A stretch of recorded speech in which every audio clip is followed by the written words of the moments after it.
Let me offer a very warm welcome. We are delighted to have you here to participate and to share in the second event of a series of international lectures that will be held in different Austrian provinces and hosted by different universities and co-organized by the ÖAD and UNICO, the Austrian Rectors Conference. I look around and I'm happy to see the collected expertise gathered here today. We are honored to have distinct specialists today with us. Let me start with our keynote speaker Hans de Witt from Amsterdam University of Applied Sciences and also della Università Cattolica di Milano, Roberta Maierhofer from University of Graz and Karin Stanger from University of Vienna, who will be both present their responses. Thank you very much for coming.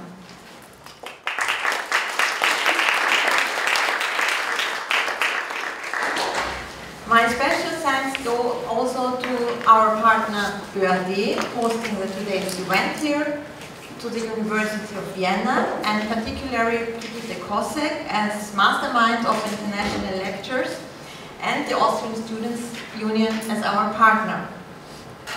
Before I hand over to our moderator, Joe Remick, let me introduce him with a few words.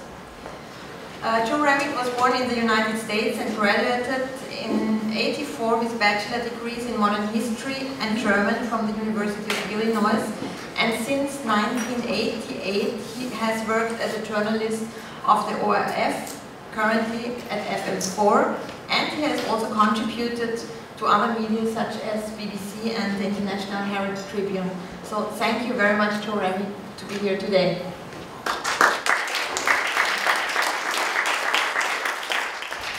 Allow me a last remark regarding our today's topic. From my perspective as a historian that I am, for me it is quite fascinating to see that internationalization strategies of universities are not something new and additional or external to the core mission of a university. The idea of internationalization is already set out in the funding documents of the European universities, as the Bologna, Paris, Prague, Vienna examples show. Their core concept was, from the very beginning, to attract best scholars from all over Europe. But of course, it is now up to us to further develop this concept and to address new global challenges. So prepare yourself to be challenged, excited and inspired by this lecture. Thank you.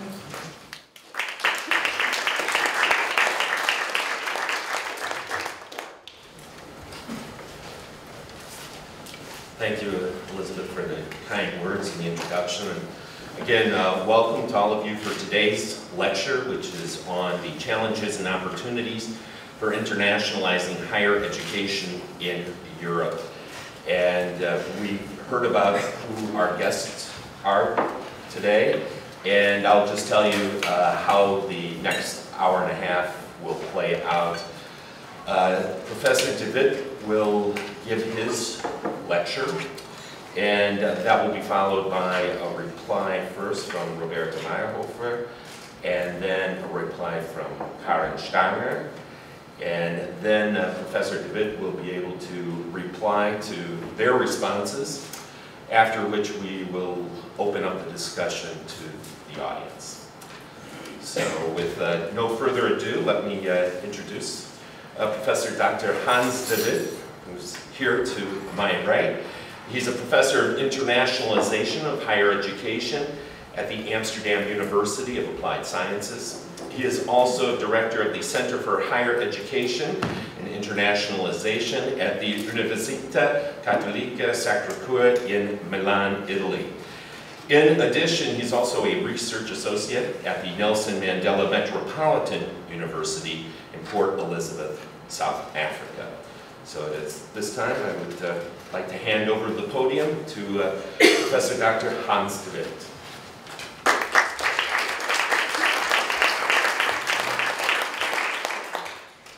Thank you, Joe. Good afternoon, everybody. It's really a great pleasure to be here and see several familiar faces from sometimes already a long time and many new faces, and being able to be participating in this, I think, very important lecture series on internationalization of higher education. And what I try to do is to place the development of internationalization of higher education in Europe into also the global context. So I will say something about the current meaning of concepts and context of internationalization of higher education around the world. I will say something about the new European Union strategy, European higher education in the world, as a case study of that context and how it has been evolving. Then go back to what are, in my view, are the key issues of what me and Elisabeth Jones from the UK have called the globalization of internationalization, because internationalization, as I will explain, has been something developed as a much more Western, European, North American concept and context, and now we see this really becoming a more globalized development, which creates all kinds of new challenges and also opportunities. And then at the end I will say something what, in my view, are very important issues for the European context based on those developments. What is key, in my view, when we talk about international higher education, and by that it's internationalization, is that we are living in a globalized knowledge society. So increasingly the role of higher education, both teaching and research, in society has become more and more important. Knowledge is driving society and our economies, and by that the internationalization of higher education has become, as I will explain, much more central, and as also has been addressed by the chair, as being a mainstream activity. And now you see that internationalization is not anymore something which is only in the international offices, and that the rest of the universities automatically would say, well, if there is something with a foreign stamp, or you would have said today in a foreign email, or then we send it to the international office, and the rest of the university can go on with this more local and national issues. That's not anymore the case. Internationalization is something which has to be at the heart of every actor in higher education. Presidents, rectors, deans, human resources departments, program managers, etc. And that is one of the challenges when we talk about internationalization. It is how can we make it much more innovative and make it really able to prepare our graduates to be working and living in a much more globalized society. So that is what the challenges we are looking at. And if you look at it in that context, some of the things that are very important. If you agree with it or not, but the reality is that we see an increasingly more competitive higher education environment in the world. And that competitive environment is also much more diverse and global than it was before. It's not anymore, as I said before, Europe and North America, but it's increasingly also the role of Asia and Latin America and the Middle East, etc. in that environment. And we have been moving from a much more traditional focus on the cooperative side, in particular when you talk about the past, the study abroad experience in the United States, when you talk the mobility schemes and the curriculum development schemes in the European Union in the 80s and the early 90s. We see now a much more competitive environment where universities are competing for top scholars, we are competing for talents and students, we are competing for funding, we are competing for everything. That competitive environment is much more driving the agenda. Good or not, but that's a reality. But we also see that where traditionally the focus was on student mobility, we receive students either as part of their home degree, so programs like Erasmus, etc., or for full degrees, degree mobility. Now you see also that there is a mobility of programs, a mobility of universities, mobility of projects, so the whole transnational education or cross-border delivery of education. Development of franchise operations, development of branch campuses are another way of how higher education has been changing. Already more than 1/3 of the students that are studying in British and Australian higher education are not studying in the UK or in Australia, but are studying in franchise or branch campus operations in other parts of the world, which is a different way of how to deal with internationalization of higher education. So that's also distance education is another form of how mobility has improved. A third development is that what we call skilled immigration or competition for talents. In the past, when we had full degree mobility or even credit mobility for short term, the idea was a student would go from one country to another country and would be leaving afterwards home again. That was basically the whole way we looked at it. And even there were all kinds of measures to say, well, a student after graduation, you cannot stay, you have to go home. What we see now is that increasingly governments are saying, no, we want students to stay, we want the best students to stay. And that has to do partly with the graying of our society, so that's a very important aspect in Europe, that's an important aspect in North America, Canada, United States. That's very important in countries like Japan, where there's a graying society and they have a lack of capacity themselves. It's important in Australia. And in the combination of a graying society and a lack of talents at home, we have to look them abroad. And if we talk about a knowledge society, there is an increasing need for people with talents. In particular in the STEM fields, but also more and more in other areas, we observe that in the future there's a shortage of talents and we need them. So what do you see? The European Commission, national governments take all kinds of measures how to bind and increase the stay rate of international students, because that's the best way how you can get those talents in, by first having them study and then they're already knowing the society they're in, and then they can stay. Approximately in Europe, 25% of the international students stay, and there is a high demand for increasing the stay rate, which is quite opposite to the overall development and what you see in the public debate, where immigration is trying to be stopped. But that is immigration from the 60s, 70s, and people who have no education. We don't want them anymore because our societies don't need them, and I'm just telling you what the fact is. I'm not telling my personal opinion, so be careful about. But the hard reality, we see that governments are not wanting non-educated immigrants anymore, but we want to have highly educated top talents, and that's what is driving a lot of the agendas.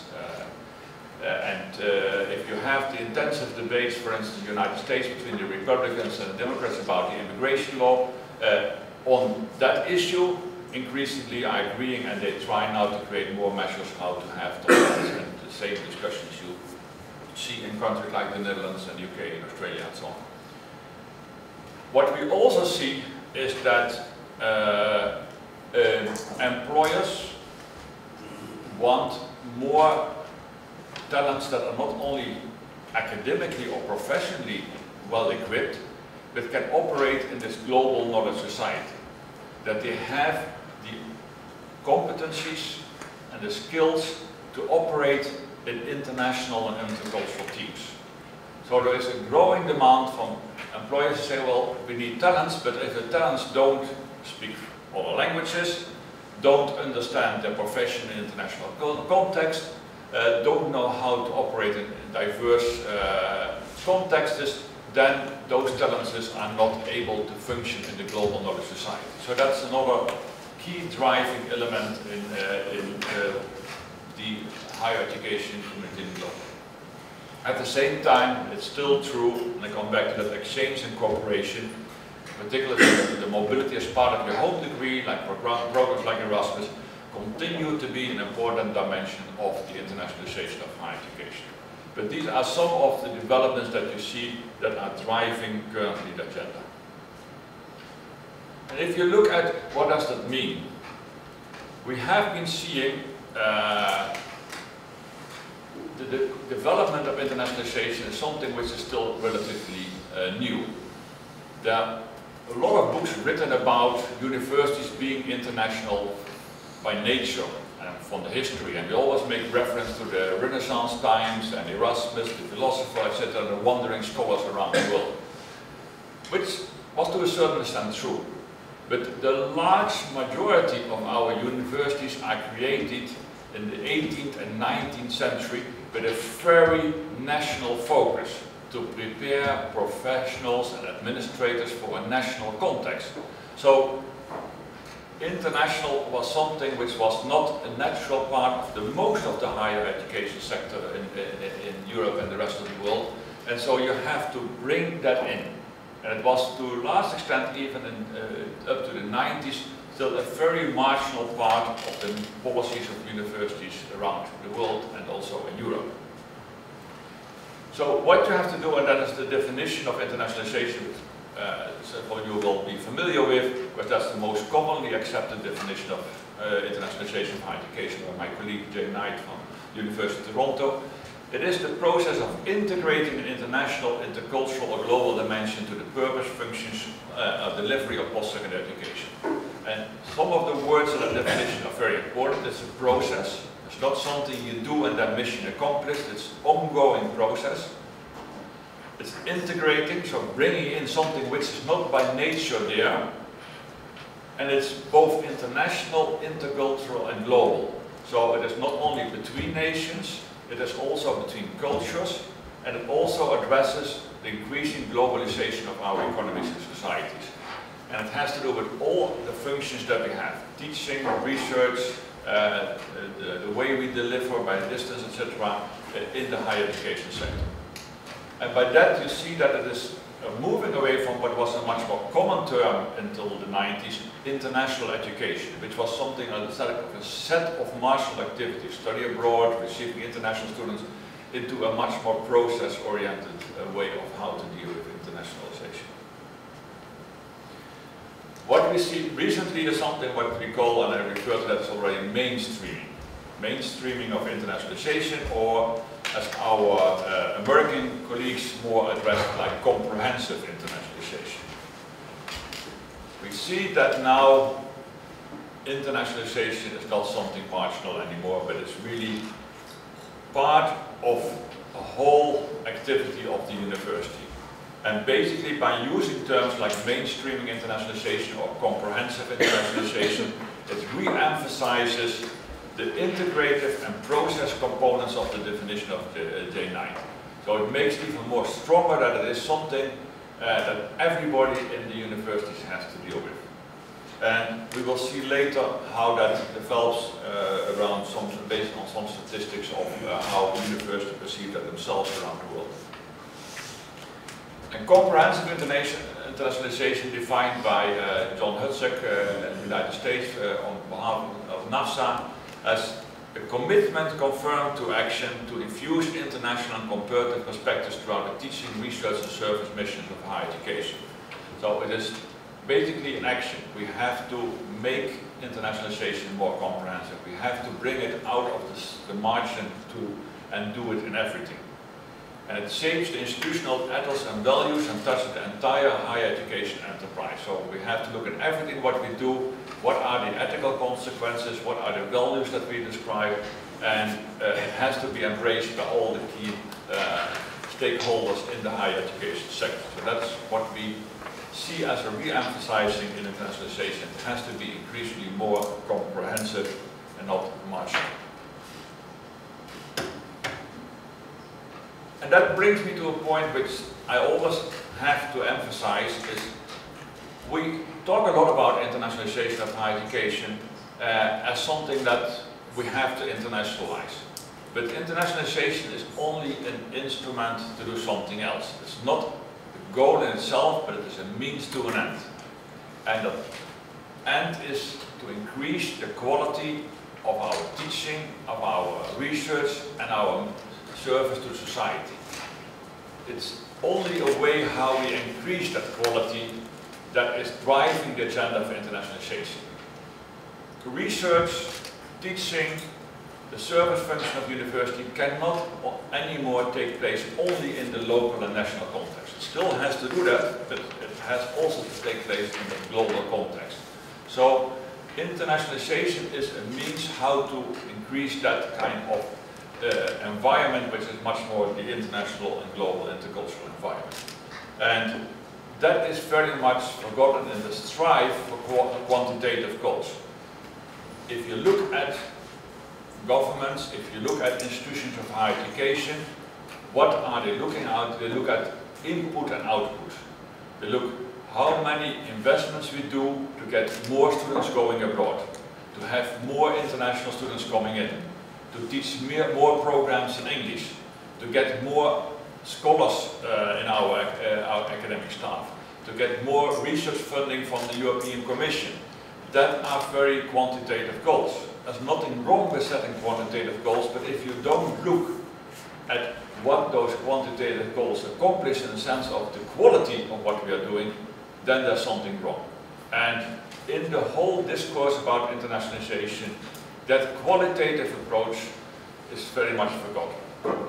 If we set up a strategy, both nationally or European or national or institutional or within a program, we first have to ask ourselves, why are we doing it? What are the rationales of driving that we as an institution or government are internationalizing our higher education, or as a program? Why are we doing it? What is the context, both nationally, institutionally and internationally, why we are doing it? And based on that, how are we doing it? But with always the perspective, what is the impact and outcome of what we are doing? So evaluating that there is a qualitative improvement in that whole process. That's very essential in the discourse, but unfortunately many aspects, including rankings, etc., we only look at quantitative aspects of doing it. And that challenge is partly complicated by the fact that still, like higher education, also the internationalization is very much embedded in the local, institutional, national cultures and systems we are in.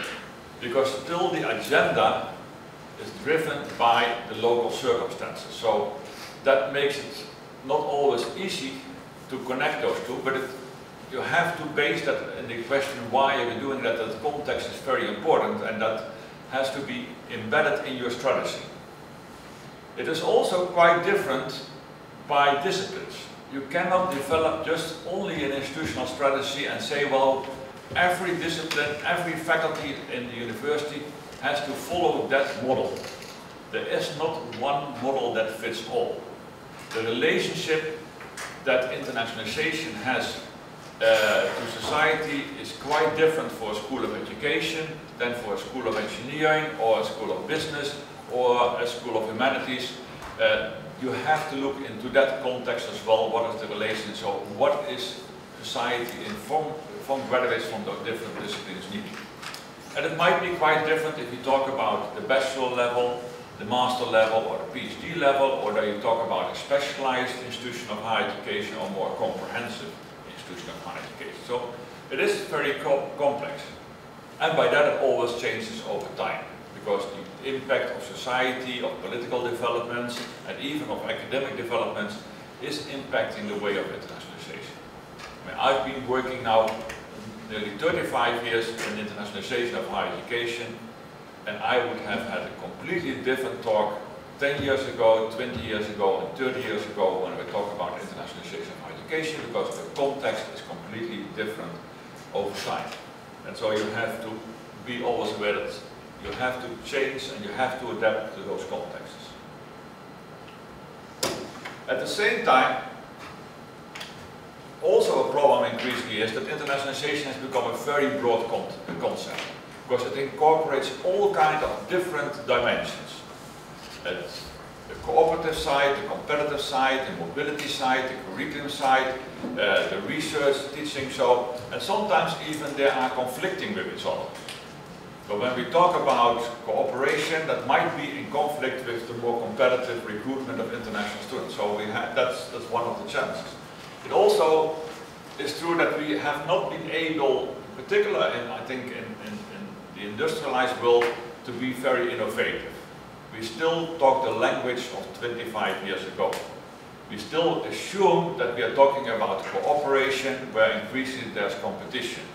We still talk about sending students abroad, and we don't do very much, as I will talk later, about the learning outcomes and the curriculum and teaching and learning. We still think that when we send students abroad, that we have internationalized. We know that even if we would be able to accomplish the mission of the ministers under the Bologna process to have 25% or 20% of the students being mobile, that are still 80% of the students who are not mobile. And that's already a very extreme target they have set, because we know that the reality in most countries is still below 10%.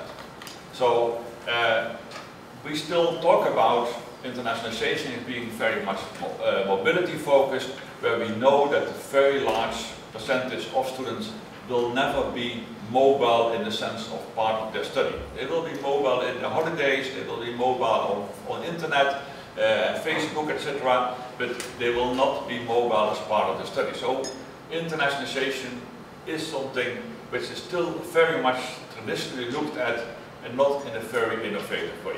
And I will give you some examples how I think we can make, and already some institutions are working on being much more innovative in that sense.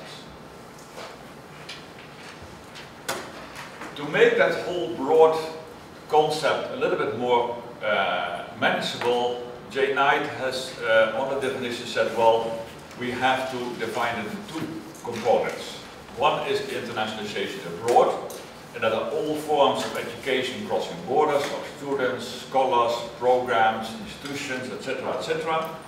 And then the internationalization at home, that are all the activities that help students to develop international understanding and intercultural skills. So that's much more focused on the curriculum and the learning outcomes of the students as part of the internationalization. These are not two separate things, because the internationalization abroad also has to deal with curriculum and learning outcomes, and mobility can be part of the internationalization at home, but at least it was a way how to divide it into a more manageable way of the broad concept. The reality is that, as I said before, internationalization abroad is still basically what most people talk about when they talk about internationalization of higher education. The at-home side, the curriculum side, and teaching and learning is something which is under-paid attention to, where in my view there's a strong need that we have to pay much more attention to the internationalization of the curriculum, the internationalization of the learning outcomes, etc. What we also see is that there is more attention now to the three dimensions: intercultural, international, and global. Although we talk about internationalization, as I said before, intercultural is a very important part. But the reality is that we have in higher education still a lot of people dealing with internationalization, and we have also in many universities people talking with interculturality, intercultural communication, multicultural, diversity issues, and those people never talk with each other. They deal with different topics, where I think we increasingly cannot divide those two. We have to bring them together, as we also have to look at the global dimension of our societies and the global aspects of our professions, our subjects, etc. So we have to deal with that. And so what you see is all kinds of new terms developing: global competence, global citizenship, global engagement, globally network learning, and they're all seen as this is the new way we have to do it, but we use them very easily, but we don't exactly have a clear definition of what we mean with them. What do we mean when we talk about global citizenship? What do we mean about global professionals? That's something which we still are using very easily, and I must confess I do it as well, because it sounds very nice that we are preparing our students to become global citizens. But how to define, how to assess on that students have become global citizens, and that's something which we're still far away from, and we have to pay attention. In my view, we have at least to make to focus on this, the citizenship and the professionality. The global citizenship has to do with the fact that how do we prepare students to live in a society which increasingly has global problems, health, all the millennium goals, climate, poverty. That's the role that universities have in preparing global citizens.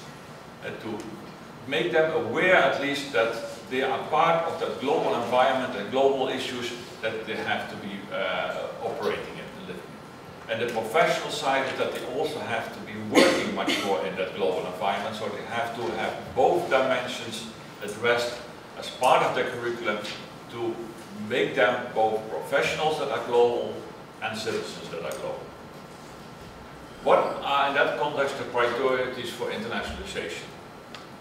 First of all, we have, and I've been working on that again with Elisabeth Jones from the UK, and we set 8 priorities. First of all, we need to learn from other non-Western national intercultural contexts, because the world is changing, and also the higher education world is changing. The importance of Asian higher education, or increasingly of Latin America and Middle East and Africa, they have their own way of how to internationalize. They have their own rationales why they are doing it, and we have to understand that much better. We are still pretending as if the internationalization agenda and the higher education agenda in general is driven by Europe and North America, and we don't accept the realities elsewhere. We have to ensure that no single approach or paradigm dominates the discourse, so that's not one model that we all say this is internationalization of higher education. It is quite different if you talk about internationalization of higher education in Australia or in the UK than you talk about it in Europe or in Latin America or in the United States. Internationalization still, if I would have a presentation like this in the UK or in Australia, they would say, well, our main interest is to recruit international students. That's our driving agenda. And here we would say, well, we want to have more Erasmus exchange and bilateral exchange, etc. And so we have to look at it in the context where we do. Again, we should not see internationalization as a goal in itself, but as a contribution to the quality of what we are doing.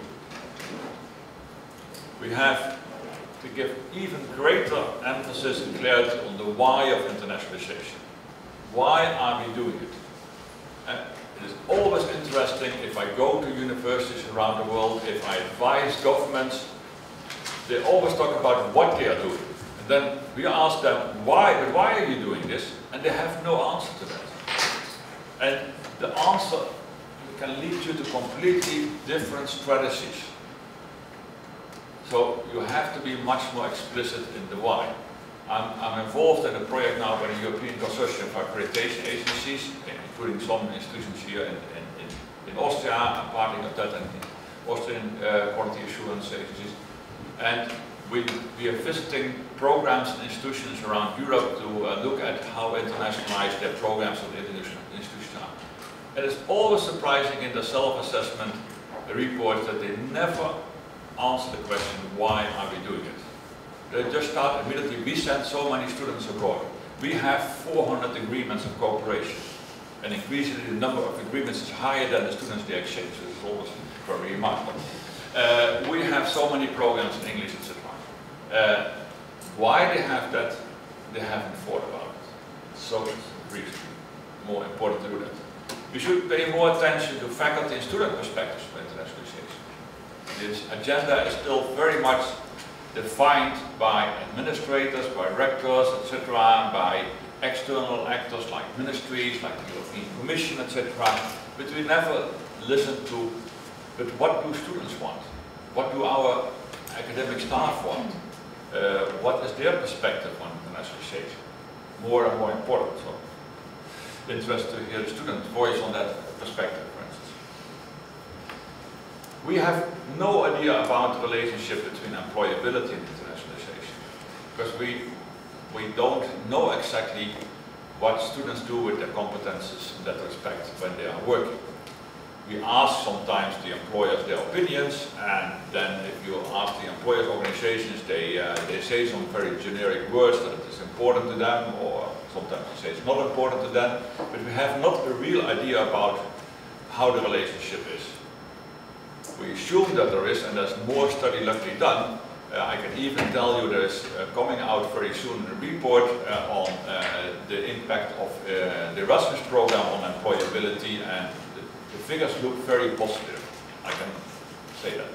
There is a high relationship between employability opportunities in the sense that students who have been on an Erasmus exchange or have been mobile in other programs are having faster, better paid and higher positions in their career than students who have not been mobile. There's also, interesting enough, but that was where I personally had my doubts, a higher relationship to European and global identity students who have been mobile in the Erasmus programs and in other programs. So they feel much more European citizens or global citizens than the students who have not been mobile.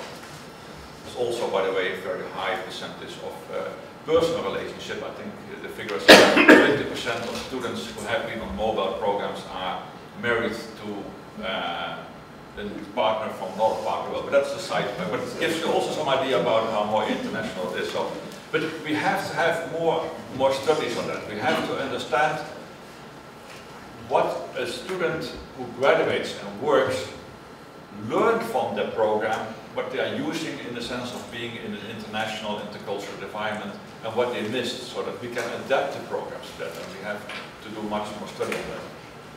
And as I said before, we have to have much more close relationship between internationalization and culturalism. Diversity is not anymore something that you find outside of the country, but increasingly we find inside of our countries.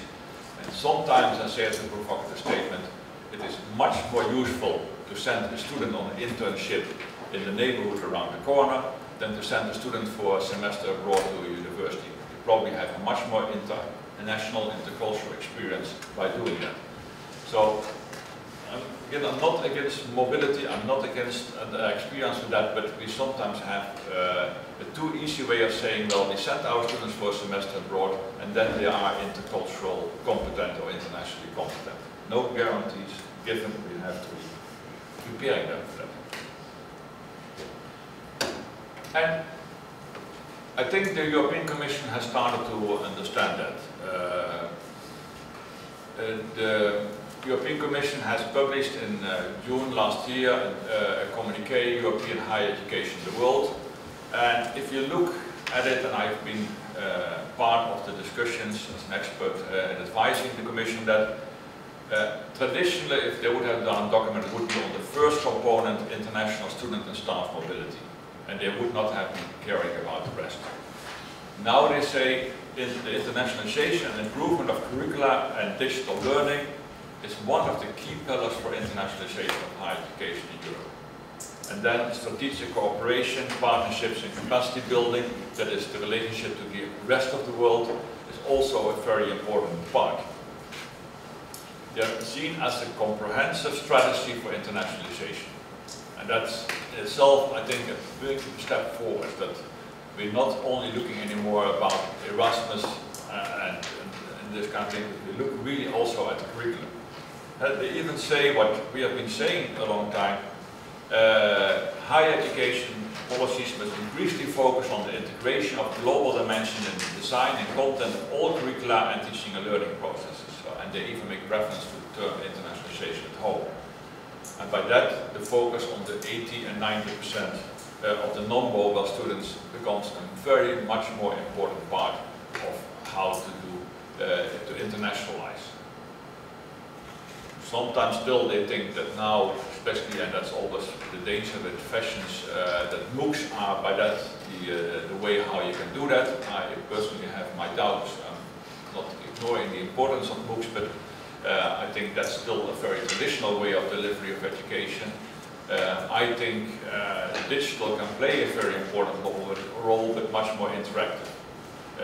Some of my American colleagues call that collaborative online international learning, where students, teachers are on the internet working together, not in the sense that the teacher gives a class on the internet and the other students are listening, but that students do joint assignments together, do joint projects together, and the teaching staff from the different backgrounds are working much more together, so in not assessing it, but also in doing joint classes and learn from each other very much. I mean, I think that in that sense, digital learning or virtual exchange, as more popular the term is in Europe, can be one of those innovative ways how we are going to internationalize higher education. Not as a replacement, but as an addition to the traditional ways of internationalizing. Much more reaching a very much more higher percentage of our students and our faculty. And in that sense, there is opportunity that the Commission at least recognizes that dimension here. They look, in that sense, also very much on the need of an internationally minded staff in the university, not only at international students, but that the staff is more competent to do that, so that they can be prepared to teach in that international environment. One of the biggest problems is when we are internationalizing the curriculum and teaching and learning process is how we are making our teaching staff, our academics, willing to do that and take ownership of that. You cannot impose, like you can do to a certain extent with the mobility, international mobility on students, but if you're talking about teaching and learning, curriculum and assessment, then it has to be done by the teaching staff. So they have to feel ownership, because they will not take orders from an administrative international office. They feel that they have to do it. And so we have to work on how to involve them and give them ownership of the internationalization process again. As it was, by the way, in the beginning of the Erasmus program, when there was much more stronger commitment of academic staff in curriculum, joint curriculum development with their colleagues in other parts of Europe, and they felt much more ownership. With the European policy statements in the Erasmus program improving at the institutional level, those teaching staff have felt strained from the whole program, and now it is purely a kind of mobility aspect. So we have to bring that back, and also that is recognized by the European Commission.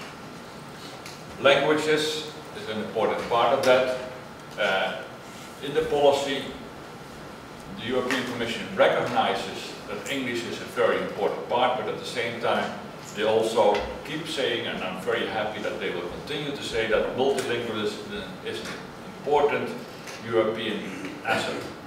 We should not just move completely to teaching in English. I've been one of the first in the Netherlands to start to promote teaching in English, but I think we have gone far too far. We have gone to an extreme that we now think internationalization is teaching in English. I don't think so. I think English is also an instrument, a tool, how you can enhance the quality by it, but you still have to do it. Why do we do that? When are we doing it, and for whom are we doing it? And sometimes it can be that you just do it for your home students because you think you have to improve their English, but then you have to have a clear answer. Now it's just something like, oh no, we have to do that, otherwise we're not internationalized. That is going to the extreme. Language is an important part, and what we see increasingly, especially in the English-speaking world, that by the fact that they are now thinking that English is the language of communication, the attention to other languages is very much decreasing. We also see in other parts of Europe that English now is the second language, but they don't learn a second foreign language anymore. And that's not a very good development. Putting that very briefly again in the globalization context. Eva Egon-Polak, the Secretary General of the Internationalisation of Universities, says, well, these are the challenges and opportunities we have to do. We have to find increasing solutions and create awareness about global issues. That's the global citizenship dimension here. We have to look at how we can bring in the internationalization in the global agenda. That's driving the agenda. And they have been doing a survey, and they do that every 3 years, the Internationalisation University Global Survey on Internationalization. And they have recently published the 4th one, and I give you some of the results of that survey to give you an indication to where we stand, as at least what are the perceptions of universities, leaders and international officers around the world. There were 1,400 respondents to that survey, which is double the one than it was 3 years ago. Most of them still coming from Europe, so it gives still, I think 650 were from Europe. So it gives a little bit still much more the European perspective, but they have been trying to identify different regional issues. But what you see, first of all, is that 53% of the institutions have an internationalization strategy. This is by the way lower than before. But the main reason is because 16% have integrated internationalization in the overall strategy, and others are still working on it. The 16% gives an indication that more and more internationalization is becoming mainstream and comprehensive. The 69%, which is the higher figure, says that internationalization is important for the leadership of the institution. So it also gives on how it has been moved to the center of the university. So in total, 7 to 8 out of 10 universities consider internationalization as a strategic dimension of their policy. If you look at benefits of internationalization, 32% said the benefits for internationalization is students' increased international awareness and engagement with global issues. And the second one is improved quality of teaching and learning. That in itself is an interesting message. So they have been moving in their perceptions of what they think is important from mobility to really internationalizing the curriculum and seeing internationalization as a quality improvement. I will show you that the reality of what they're doing is a little bit different, but in itself it is a sign of how important it is. It's also interesting that revenue generation is the lowest ranked benefit at all. So the income generation by recruiting international students, which is still a dominant factor in countries like the UK and Australia, and increasingly in many American states, Canada, even in some countries in Europe, including mine, they say it's not very important. But it might be a little bit of a political correct answer.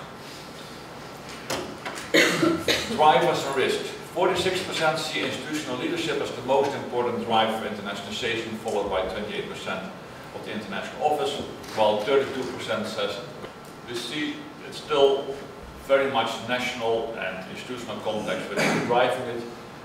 Rankings, university rankings are another increasingly more important driver.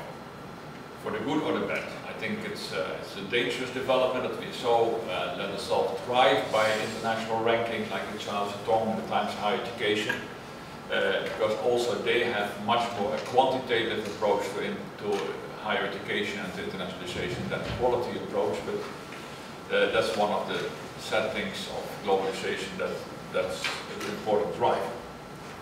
If you look at what they see as risk, they say that international opportunities are only available to students with financial resources.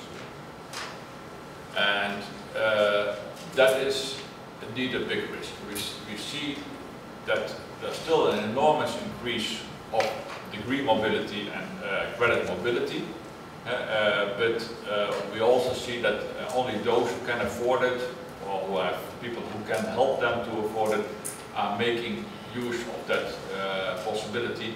And so we don't reach the people without research. So in that sense, internationalization, if you look at it in particular from the mobility side, is still a very elitist aspect. We try to overcome that.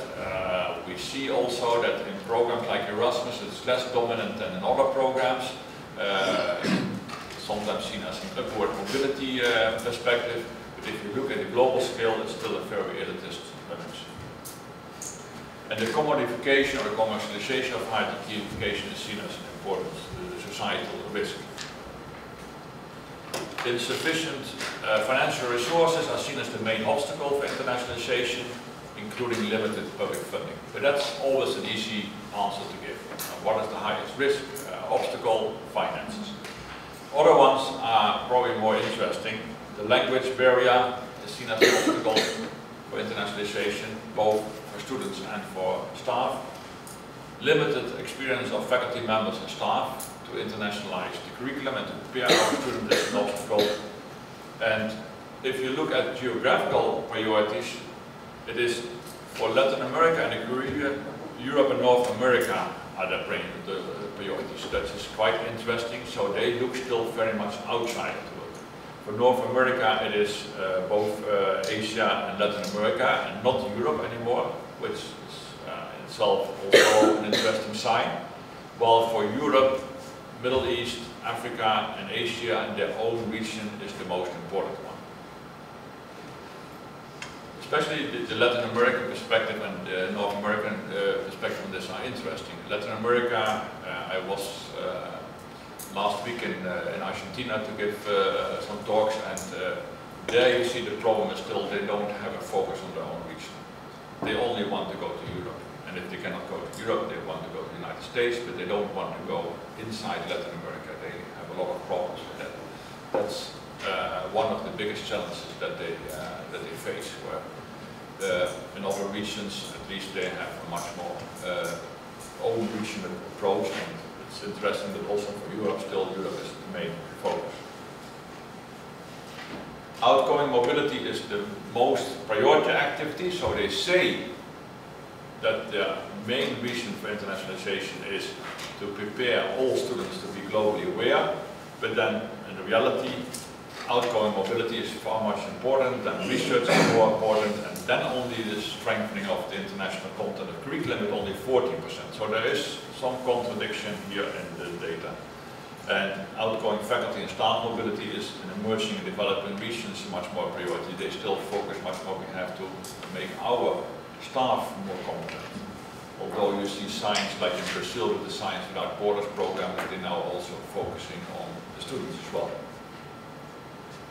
If you look at internationalization of the curriculum, foreign language requirements are ranked highest. So that's the most important way how they want to internationalize. Strangely enough, student scholarship for outgoing mobility is the main way they want to internationalize the curriculum. So in my view, that still says that mobility is much more important than the curriculum, and that they still are not aware that at least 80% of the students are not going to be mobile. Then you're not internationalizing the curriculum for all students. Programs or courses with an international team, that's more the other one. Acquiring international and global competence in learning outcomes is increasingly higher, which itself is positive. Joint and double degree programs are increasing as a priority. And if you look at the languages, English, Spanish and Chinese are the most mentioned language courses. And the fact that Spanish and Chinese are mentioned and not French and German or Arabic, like they would have been in the past, is also a shift of how the global perspective is changing. What we can learn from it is that with different accents, we see that in higher education, globalization is the process in which we operate as higher education, and in that, the internationalization is the way higher education responds and acts in it. You see a lot of people who say, well, we are like everybody else as higher education sector a victim of globalization, and we are trying to fight against it and overcome it. But the reality is, of course, that increasingly higher education is a key actor and driver in the globalization of our societies. Not only in research and patents, but also now in our teaching and learning with franchise operations, recruitment of international students, branch campuses, etc. We are very active. And we have to look at the ethical consequences of that. We don't address them. We see lots of examples in the past years about all kinds of dangerous ethical aspects of that active role that we are doing in teaching and learning. Diploma mills, degree mills, fraud with diplomas in universities, franchise operations where there is no quality control on the degree that the students get. That's an aspect that increasingly also we have to address when we talk about internationalization. So, on the one hand, we see this growing competition and marketization of higher education, which which Maierhofer, a colleague of mine, speaks of a shift in paradigm from cooperation to competition, and Ulrich Teigler from Germany of a growing emphasis on marketization, competition, and management of internationalization. That's what we see. But luckily enough, we see also an increasing reaction to this marketization of higher education as well, driving the internationalization agenda. Much more call for attention to social cohesion, the public role of higher education as an alternative role of growing emphasis on this competition, and by that the emergence of the notion of global citizenship as an alternative way, and looking at the social responsibility and civic engagement of higher education institutions. But there are two aspects in higher education internationalization that still increasingly are fighting with each other on emphasis. And they differ by country, by region, on where the accent lies, and it differs by time. And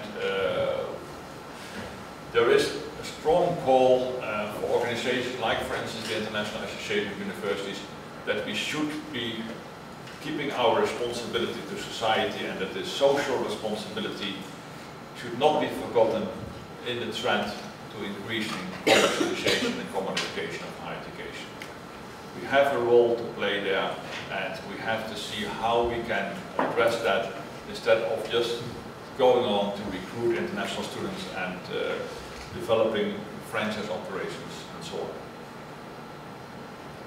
So that is what we mean with moving from tradition to innovation. Uwe Brandenburg in Germany and I wrote a provocative essay on the end of internationalization 2 years ago, which created a lot of reaction. And the main reason why we did was we would say, well, we have to just keep on going in this trend of commercialization, of quantitative approach to internationalization. We have to look at more innovative ways how to do that.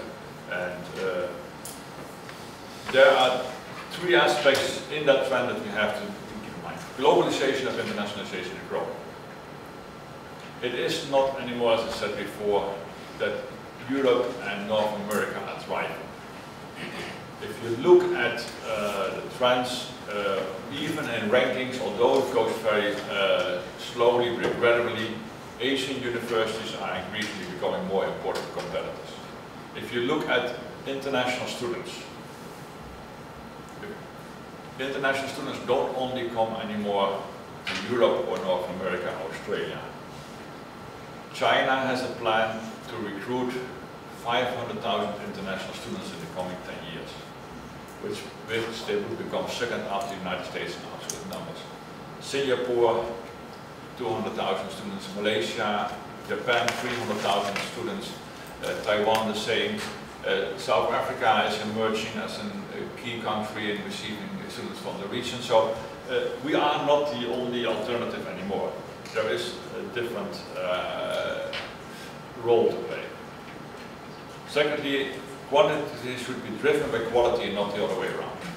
That is in the internationalization very important. We have to focus much more on the outcomes and the impact of what we are doing, and just not doing it because we want higher numbers. And we have to have the at-home and the abroad side as two same methods of the coin. It's not something you only focus on the abroad, we only focus on the at-home. You have to do both, and they are very much interconnected in that component. So that's what is driving of internationalization. No longer be considered in terms of a westernized, largely Anglo-Saxon and predominantly English-speaking paradigm. That's not the reality of the world anymore, and we have to realize that. As I said before, notions of importing and exporting countries are being turned upside down. China will continue to be the most sending country in the world, followed by India, but increasingly will become also a recipient of students from elsewhere. Already, most students from Korea are studying in China, not in the UK or not in India or not in the United States or Europe. Global mobility flows are much more complex. Students go from one place to the other place. They're very calculating customers. They look where opportunities are, so they will do a bachelor in this place and they do a master elsewhere and they do a PhD elsewhere. By that, countries are becoming key players. Now everybody looks at Brazil, because Brazil suddenly is becoming a key player. They have a lot of money to spend in science without borders. They want to send 100,000 students for a semester or a year abroad, and suddenly everybody goes to Brazil, because there is something to gain. When I spoke with that on the invitation of the Minister of Education of Brazil a month ago, and I said, well, why are you doing that? He said, yeah, it's very important for us, because we have seen that if we don't start with the students, we cannot change the culture in higher education. So we have to give the students an experience abroad, and by that we hope that they will drive the changing agenda for the future of higher education, which is in Brazil still very dominated by the old professorship, which doesn't want to change. But what he forgets is that the British and the Dutch and the Australians are only coming to Brazil to make money. They're not really interested in their students in the sense of being in an international classroom. And they also don't send the students to other parts of Latin America. So there's now a lot of criticism about the program. It's an example of how complex it is, what you want to do, but they're going to change probably that policy. But they are a key player, like Chile is, Colombia is in Latin America, South Africa is, even interesting countries like Ghana, Uganda in Africa, Ethiopia. So it's not only the Asian perspective that is emerging.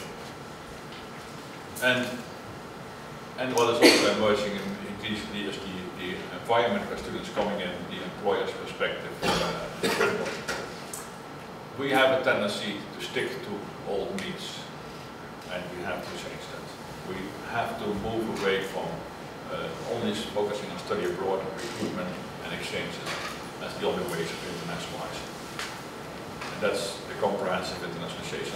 I end with some key examples of what I see as ways how we can modernize internationalization.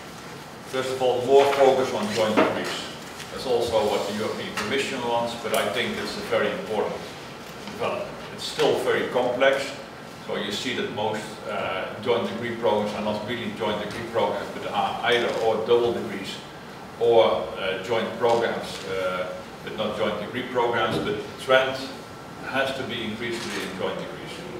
That's the best way how you can create a much more joint development in higher education. I was in Innsbruck a few weeks ago for the European Consortium Accreditation on doing an evaluation of the international health and social management program there. They are now in a joint degree with University of Oslo, University of Bologna and the Erasmus University in Rotterdam. Because they said, well, why are we doing it? It is health and social issues are not anymore a local agenda. So if we don't prepare students that understand the European and increasingly the global context of health, then we are not managing health anymore correctly. That's a very good rationale for a program how you will have to develop joint degrees, that students then have to be part of their study in Oslo, in Rotterdam, in Italy and in Innsbruck. That makes them really able to address those issues. And the teaching staff are working together. If they don't do joint degree, research together, then you really are internationalizing in all aspects. More attention to further exchange or collaborative online international learning as a new innovative approach. I have addressed that. More emphasis on learning outcomes than on input and output. More focus on the home than abroad, and making abroad much more integrated part of the at-home side. With the Erasmus programs we have just said, well, students go abroad, and we also give them credits to do that, but we have not seen what is the impact and how does it fit in the curriculum, and why are we sending abroad, and where do we send them in a substantive way, or make it much more integrated part. Focus much more on the program level, on the institutional level. That's, there is really where you can work on the curriculum, on the teaching and learning outcomes. You cannot do that at the institutional level. So internationalization has to go down, has to become part of the faculty and the student development. Better understanding, as I said, from the professional experience, so what is the employer's field, what are the alumni thinking about what they are doing, and integrate internationalization as a key element in a component in overall strategies and accreditation at all levels, at the institutional level, at the program level. More and more countries, accreditation agencies see now internationalization as a key aspect in their accreditation process. And then we have to know why are we doing it and how do we do that. And one of the pilots that we do with the European Construction Accreditation Agency is exactly to see where are the main concerns on that aspect. It is the lack of vision of why are we doing it as a program, the lack of defined international intercultural learning outcomes and how they fit in the curriculum and how do you assess them is a second big problem.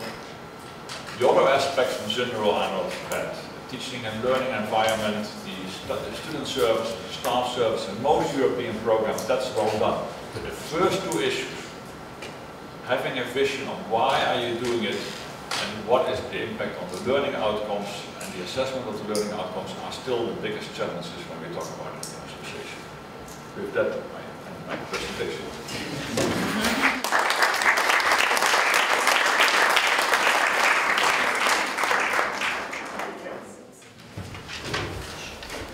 Thank you, Professor de Wit, for a very thought-provoking and thorough presentation.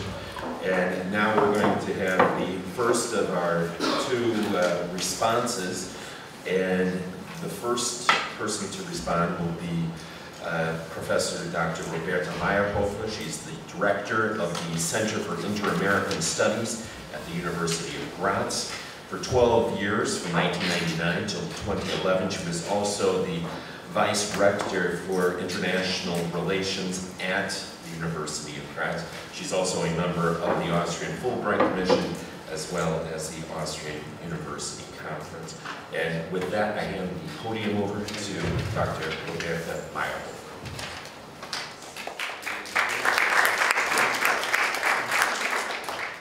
Thank you very much, Joe, for this kind introduction. First, when I was invited to give this response, I thought it was a mistake. But after hearing Hans's presentation, I think you invited the right person to make this response, because I can agree with some aspects and I can strongly disagree with others. So who is more perfect? But almost like a sort of a statement in a group, I would like to start with a confession. My name is Roberta Maierhofer, and I'm a professor of the humanities. Now, you all know that being a professor of the humanities is sort of in the food chain, sort of within university rankings, the bottom sort of people. But I believe that some of you might not realize that, but professors of humanities can do something that Hans was very skeptical of. Hans was skeptical that you can sort of talk about international relations for 30 years and not change your opinion. Because I can tell Hans, I'm standing here and I started talking about international relations 30 years ago and I'm still saying the same thing. Now, how can that work? Either it's a mistake that you invited me, or we can look at this sort of aspect a little differently, and we can look at it from the position of the humanities, because the humanities believe one thing very strongly, and that's underestimated. The world is constructed, therefore we can deconstruct it and reconstruct it, and we can sort of look at the world within the sort of structures where we as people can be also change managers, because we can realize how these structures work. Now, how is that relevant for international relations? It's relevant because we can be hybrids. We can be sort of promoters of international relations on different levels. And I can sort of respond to Hans, these 30 years saying the same thing, I do it on that basis. I do it on the basis that I'm a traditionalist, but subversive on the same level. I believe in resistance and subversion and in tradition. That seems like a contradiction in terms, and that's exactly what the humanities teach us. In this sort of post-structuralist approach, and that's my second confession, I'm a post-structuralist, I believe that innovation takes traditional forms, and that that's not a binary that we have to look at, but that we can sort of reclaim this aspect of innovation within traditional aspects. And I also believe that in international relations, and that's where I'm going to agree with Hans, that it's a question of who we are talking about and who are these promoters. We are the people, we are the university, and the question I would sort of object in Hans's talk is the question of obligation. Because I believe, as one member of the university, it's not an obligation to have international relations. It's a matter of pride in what we do in research and teaching. And that's where I agree with Hans again. You might be surprised, it goes backwards and forwards, but that's what subversive traditionalists can do. I believe sort of that he's right about the question of why international relations. And it's not international relations, it's not about tourism. You don't say to your students and your professors, go out and see the world, it's a beautiful place. It's not about ethics, you don't go out and say, learn something and become a good moral person. You don't ask them to go out there and come back and make money. So it's not a commercial enterprise. The only reason why I believe that universities should engage in international relations is, that's where I agree with Hans, is the quality in research and teaching. And I, as a vice rector, I was 12 years a vice rector in 2 different university acts in the Austrian system, where I as vice rector could, as a subversive traditionalist, also establish at a very early stage joint degrees at the University of Graz, and also do a lot of the programs that Hans was talking about within his aspect. This question of competition versus cooperation is another aspect we can't see as 2 sides. It's something that happens in this level of raising the quality in research and teaching. We need both cooperation and competition. And of course, I want to draw into my PhD program students from all over the place that are good students. And I don't care where they come from. I want them to be good students that are enthusiastic about their fields, and that's a little different, that want to change the world, or at least see the world as constructed and are willing to deconstruct and reconstruct. So I don't mind if some of my students after the master programs or even earlier go out into the world and do the same thing. And therefore I think that I want to be competitive is not something we're talking in economic terms, but we're talking it exactly on that level of quality in research and teaching. And similar to quality journalism, it's sometimes difficult, sometimes it's, the question is, and I'm in American studies, why are there still good newspapers in the United States when it's actually all driven by commerce? And it's good journalists, like good professors, are there because they have a self-imposed discipline to do good research and teaching. And it's amazing that it works as well. I have to also mention here, I was a big, and I'm still a big promoter of the Bologna process, and I still believe that what the Bologna process did much more importantly than anything else, and that's at the core of international relations at higher institutions of learning, is actually to make things transparent. They laid certain things on the table for us to sort of look at. Where I would take objection with Hans's presentation is when he sort of introduced a couple of times, we should, an obligation, and they should, and I would like to say who is talking and who is listening. And if we hear sort of frames like more, I would always ask for the frame of reference. Something is not just more, it's always more in relation to something else. And I think that the question of the changing world, Elisabeth started the introduction. She's a historian and working here and sort of introducing us here. We know that the world changes constantly, and when I started studying, and that was these 30 years, of course, that we're talking about, but I'm also in aging studies, so that's okay, that no one would have ever gone anywhere in Europe to study. Of course, if we went anywhere, we wanted to go to the United States, and some of us did. So Europe wasn't so attractive. It was a sort of a level of the historical perspective that we sort of adapt to these changes, but we shouldn't be driven through it, because what we're referring sometimes to when Hans talks about the hard realities and the fact We are actually talking about narratives that are feeding into each other, that we talk about the economy and the question of usefulness. I sometimes give talks, I won't do it tonight, on the uselessness of usefulness and the usefulness of uselessness. And that's, of course, where I talk as a professor for humanities, because I think we underestimate what we sort of seemingly think as being useless. What is a good life? That's what we have to talk about. And what do employers really want?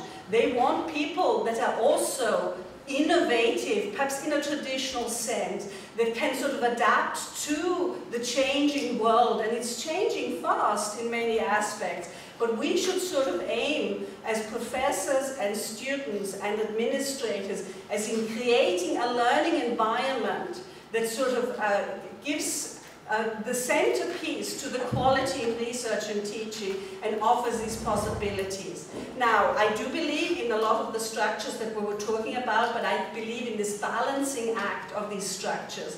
I'm not without post-structuralists, because I do very much believe that you need institutionalization, but I believe that you need the top-down and the bottom-up, and that's the difficulty to achieve at the same time.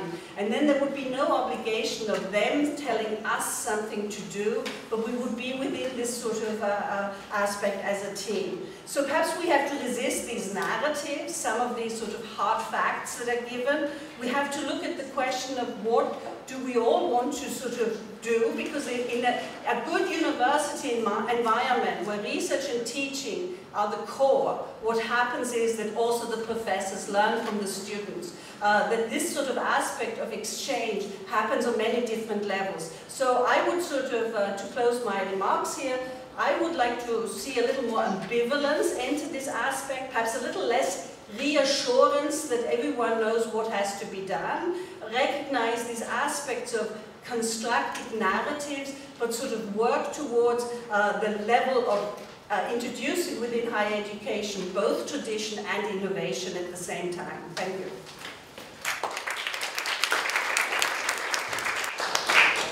And now Hans de Wim will have the opportunity to respond to the responders. I have to do it this way. I will try to keep it short, because I think it would be also good to have the interaction with the floor. Although I must say that when Roberta started, I thought, well, good, we are finally having a very good debate and disagreement, and I like much more that we disagree, because disagreement creates progress, where common sharing is not very effective in the sense of making progress. But as she was talking, I don't think we disagree that much, but I will take one point which might be a good point for discussion. I think Roberta's right that you have to have a balance between top-down and bottom-up. Because that's what I try to say. It's very important that all stakeholders, and in particular also leadership of institutions, take a very strong point on internationalization. And if you don't do that, bottom-up will not work. So you have to have a strong commitment from the central level to do that. Which then, by the way, and I come back to that later, creates some kind of obligation which she is against, as I understood her well. But my view, sometimes you have to force things to make it happen. Teaching in English, for instance, is one of those aspects which not always comes from bottom-up only, but you have to stimulate that also at the top level. I also agree that cooperation and competition are not two different things. They are absolutely in line with each other. You have to cooperate to compete, and you have to compete to be cooperative. So they are two same sides. And one of the interesting examples is that if you look where at the moment most of the debate is taking place about internationalization curriculum, and most of the examples are taking place, are actually in Australia and UK, which are the most focused on recruitment policy for international students as the driving force for internationalization. But partly as a reaction to that, you see that people say, well, but if we have those international students, and then it comes very much from the faculty, we have to provide them an internationalized curriculum. That is also, you have to have a quality education to attract international students, so you have to give them something which is useful for them in their future careers. I always give the example, I was once in Australia, an architecture program, evaluating their internationalization strategies, and we spoke with students from Malaysia, Singapore and China about, well, what do you get as an internationalized curriculum? And they said, well, we get American textbook and we get Australian case studies. And so then I thought, well, that is not so surprising why they have all the high-risings in Singapore and Malaysia, because they don't learn how to incorporate it within their own local environment when they come back. So you have to provide them with a much more international perspective, and that's more and more what they are becoming aware of in Australia and in the UK. I mean, one of the driving people in the internationalization curriculum is Betty Lisk, and she's from Australia, and I understand there's some plans to try to get her in the lecture series in the fall here, but she really has, as a reaction to this commercialization, done a lot about internationalization curriculum. So there are two same sides. I also agree, Roberta, that tradition and innovation are going together. I'm not saying that innovation means that we have to move away from sending students abroad. That's the exchange part is still a very important part, and you have to continue to do that. But you have to look at what can we do in addition, and what can we do to reach the ones who don't go abroad. And that I find the innovation dimension. If they take it in traditional forms, it's still innovation because it changes the perspective of what we are doing.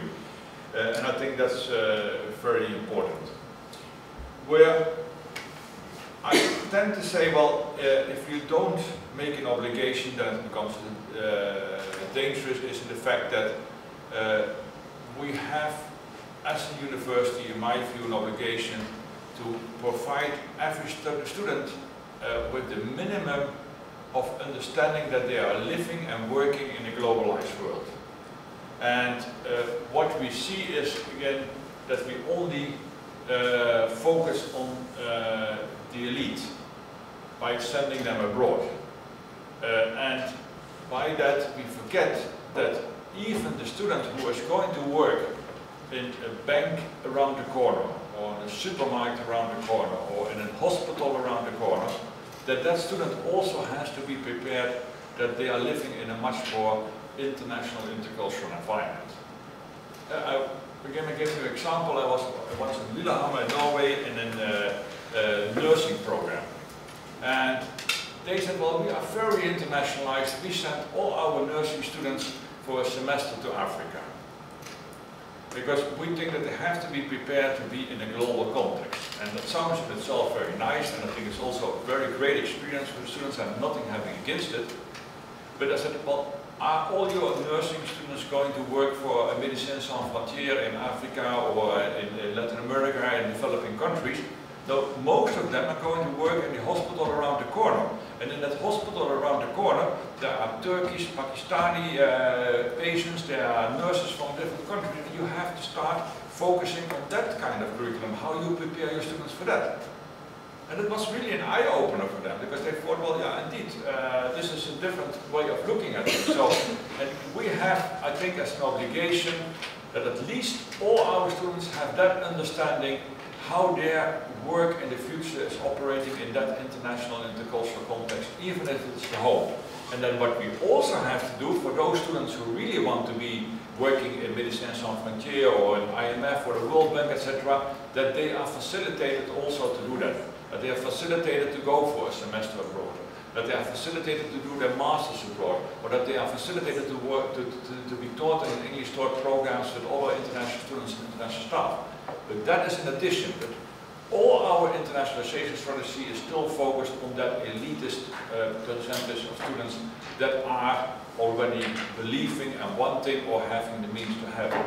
And we might be starting to go from all students and then facilitating the extra to do something else. In that sense, I absolutely also agree with Karin that, and I think that's also what I try to make clear is, internationalization has become a kind of mantra, or and by that sometimes a very empty phrase, like also terms like global citizenship have become very empty phrases. We have to go always back to the why, how, what, and what is the outcome of what we are doing. That's the whole line. That's something which I tell already 30 years, so in that sense I'm not so very innovative, but still that lesson has always to be said. Why are we doing it? Then what we are doing it and how we do it, but then also look at what is the impact of what we are doing as drivers. That applies also to the examples that Karin gave about teaching in English. I mean, it is indeed not something that you can impose. It is something that you have to build up, and you have to look into why are we doing it. Give you an example from Milan, the Polytechnico di Milan, the neighbor institution where I'm partly working now. The rector said all our graduate courses are going to be taught in English as of next year, and we invest in the staff to do that. And there was a huge opposition, by the way, not from the students. The students were very much supporting the rector, because they said, well, if I'm going to be an engineer, I need to work in an international environment, so I want to be taught in English, and happy. But it was the professorship that was very much opposed to it, and especially the old professors were very much opposed to it. And they, of course, went to court, and they said to court, well, you have to call this inconstitutional because it is against Italian culture. And they won, by the way, from the court. There is now an appeal by the rector. But the reality is, of course, they were not claiming about culture, but they were claiming about their own jobs, because they are not able to teach in English. And that's at the same time the mistake the rector makes. You cannot impose something without having the conditions to make it happen. So you can better do it gradually and just making the people who are able to do it the champions to make it happen, and you have to have the commitment of the students to make it happen, and then you have to see if this is really going to work. And it has to not to be overall. There are certain programs that perfectly fit for local circumstances and for teaching in Italian. So you always have to look in the right balance, and that's the challenges, and that conditions change by institution and by context. So I understand things in the Vienna context might be different than where you find it in Polytechnico, which is an engineering school. The last point of the example Karin gave about the international students that are not stimulated still to stay, and so that's contradictory to what I say. That's exactly one of the challenges that every country has. I mean, on the one hand, the ministries of education, the Ministry of Economic Affairs, the Foreign Affairs, they can say, well, we want to have international students to stay and do, but then the immigration people, the internal affairs, the Justice Department, they are saying, well, yeah, but if we do that, then we have a problem, so because we stop the other immigrants. So there's always this tension that ministries are fighting among themselves, and so you get this kind of contradiction in measures that are taking place at the national level. That's increasingly one of the challenges that we face. By that, I look forward to the discussion, of course.